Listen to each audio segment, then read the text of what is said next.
Hi there, I'm Harry and welcome to English in a Minute, brought to you by English Lesson via Skype.com. Today we want to talk to you about the words job and work and how they are the same but also how they are different and how we use them.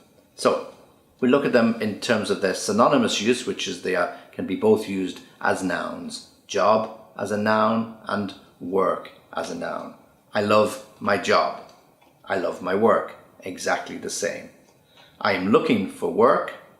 I'm looking for a job. Exactly the same. The work is done. The job is done.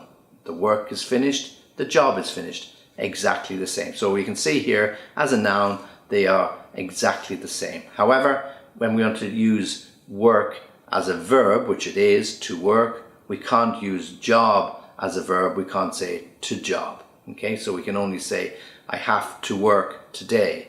I have to work tomorrow. I have to work next week. But we can't say I have to job today. I have to job tomorrow. I have to job next week.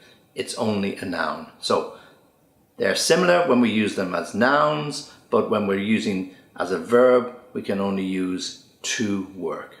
Okay, so remember, as always, subscribe to our channel and join us on www.englishlessonviaskype.com. And I have a really important message for you that I have just launched a very good grammar course, and I've got a special offer for you at $9.99, and you can get the link here below. And thanks again for watching.